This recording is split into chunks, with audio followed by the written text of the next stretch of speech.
Si tu ne travailles pas, mon gars, si tu n'agis pas de telle sorte à ce que les gens se disent « Mon Dieu, mais comment ce gars fait-il tout ça ?» Si tu ne travailles pas à ce point, à un niveau hors norme, une action massive, une éthique de travail énorme qui va créer ta force, tu dois avoir cette discipline de vie. C'est juste un chemin. C'est un chemin normal que les gens considèrent anormal.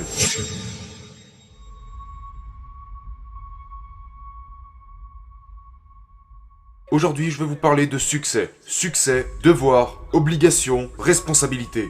Si vous approchez le succès d'une quelconque autre manière, la plupart des gens pensent, eh bien, si l'économie fonctionne, je réussirai. Je réussirai quand cette chose arrivera. Si je gagne à la loterie, je réussirai. Écoutez, vous ne réussirez pas tant que vous ne l'exigerez pas. Ça ne marchera pas si vous ne l'affirmez pas. Si vous ne dites pas « c'est à moi, c'est important », vous ne réussirez pas. Je sais de quoi je parle, parce que je l'ai vécu. J'ai passé les 25 premières années de ma vie comme un spectateur, à regarder les autres réussir et à me demander pourquoi je n'y arrivais pas. Le succès est votre devoir, c'est votre obligation et votre responsabilité. Près de 90% des directeurs de vente disent qu'ils n'ont pas le temps. Et une fois encore, ça remonte à... Si vous saviez qu'il allait ajouter de l'argent à votre banque aujourd'hui, prendriez-vous le temps de le récupérer? Donc ils le feront, parce qu'ils prennent du temps pour les choses qui leur rapportent de l'argent. Si vous avez un client, espérons-le, si vous avez un client et que vous négociez un contrat avec ce client, et que vous avez un gros hamburger devant vous, j'espère vraiment que vous allez mettre le hamburger de côté pour travailler, parce que la priorité est de faire de l'argent. Dans le même sujet, ce directeur ne croit pas que les formations de vente se convertissent ou permettent de gagner plus d'argent. Donc il ne prend pas de temps pour ça. En fait, quand vous dites que vous n'avez pas le temps, ce que vous dites en réalité c'est « ce n'est pas ma priorité ». Parce que vous ne pensez pas que cela puisse vous rapporter de l'argent. Écoute, tu veux que ton éthique de travail soit si élevée que les gens t'admireront pour ça. Donc je vais te poser une question maintenant. Est-ce que les gens te connaissent-ils vraiment grâce à ton incroyable éthique de travail? Si tu ne peux pas répondre oui à cette question, mon gars, tu ne fais même pas partie du top des 10%. Tu dois arriver au sommet. Les gens doivent te connaître, pas parce que « Oh, c'est un bon vendeur. Oh, il est bon à ça. Oh, c'est un artiste. Oh, c'est un pianiste. Oh, il a écrit une super, tu sais, histoire. » Les gens ont besoin de te connaître pour une chose en priorité. Il travaille. Il produit. Le gars est là tous les jours. Le gars se met la pression et se pousse lui-même. Parce que la vérité est que, peu importe si vos idées sont bonnes, ou si vos compétences sont bonnes, si tu ne travailles pas, mon gars, si tu n'agis pas de telle sorte à ce que les gens se disent « Mon Dieu, mais comment ce gars fait-il tout ça ?» Si tu ne travailles pas à ce point, à un niveau hors norme, une action massive, une éthique de travail énorme qui va créer ta force, tu dois avoir cette discipline de vie. C'est juste un chemin. C'est un chemin normal que les gens considèrent anormal. Si vous ne travaillez pas à ce niveau-là, vous n'aurez rien. Bâtissez votre éthique de travail. L'éthique de travail. Renseignez-vous. La plus grande lutte était de contourner les gens qui disaient que je pourrais pas le faire. Sérieusement, c'est le plus grand combat. Genre, vous parlez à un gars qui vous dit « Ouais, tu peux y arriver ». Et le lendemain, vous l'entendez dire aux autres « Non, c'est un malade, il y arrivera jamais ». Vous savez, il y a si peu de gens qui vous diront de le faire. La plupart vont vous dire « Économise ton argent, protège-toi, fais attention, ne prends pas de risques ». Prendre des risques est la meilleure façon de les éviter. Donc, la plus grande bataille que j'ai dû mener a été menée contre ma famille. Les personnes les plus proches de moi étaient en réalité les plus dangereuses. À chaque fois que je sortais pour faire un nouveau deal, tout le monde me disait « Mais tu n'as pas besoin de faire un truc pareil. Tu dois avoir du carburant dans ton tank.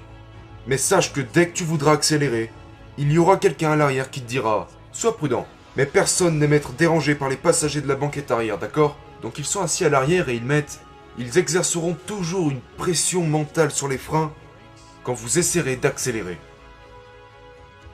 La négativité est juste négative. Il n'y a pas d'argent, il n'y a pas d'avenir en étant négatif. Donc quelle est la solution?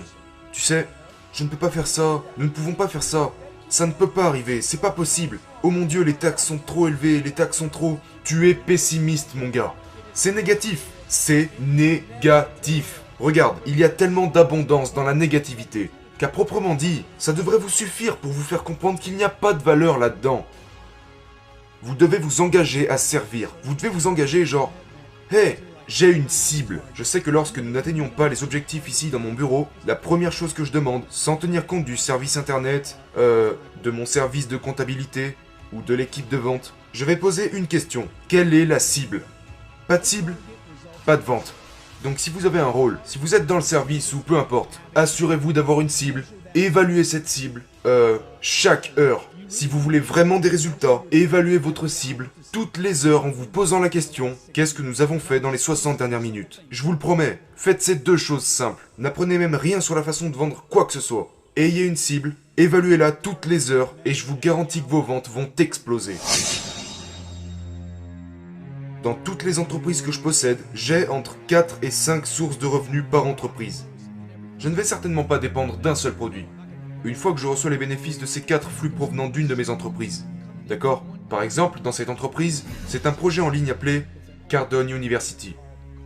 Donc il y a des conférences, il y a des livres, il y a des audios et des MP3. Ce sont 4 flux d'argent venant d'une de mes entreprises. Et à un moment donné, je me dis, ok, lançons une nouvelle entreprise. Donc je vais construire une nouvelle entreprise en parallèle.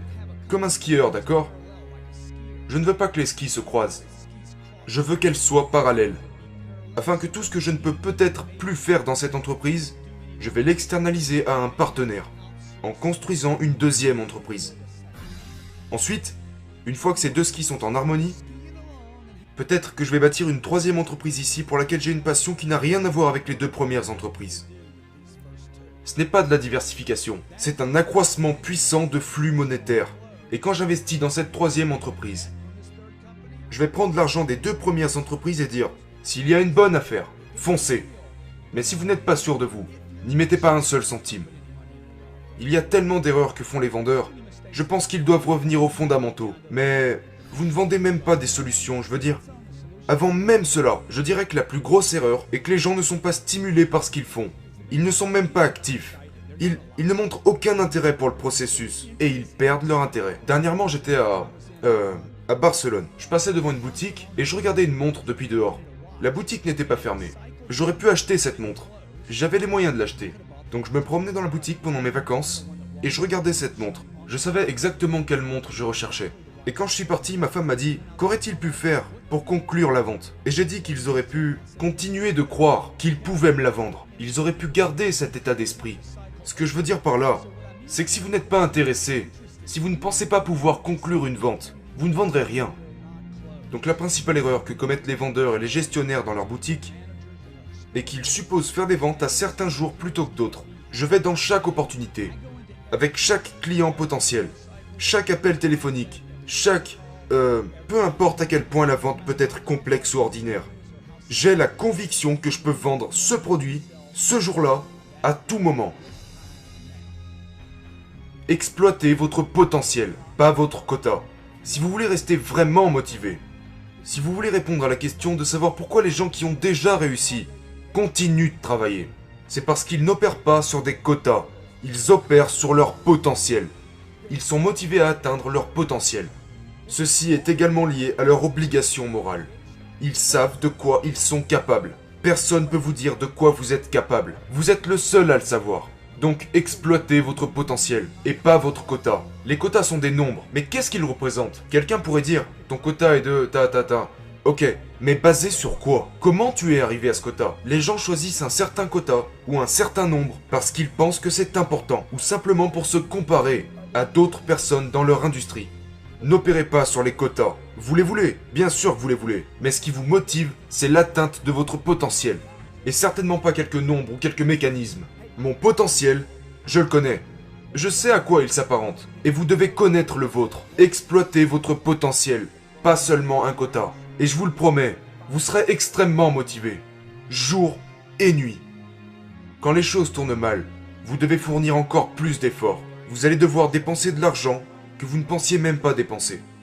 Mais accrochez-vous, restez dans la course. N'abandonnez pas, travaillez. D'accord? Je sais à quel point c'est dur. Je sais que c'est dur. Je sais qu'il y a des moments où vous vous dites « Mon Dieu, mais qu'est-ce que je suis en train de faire ?» Accrochez-vous et continuez de travailler.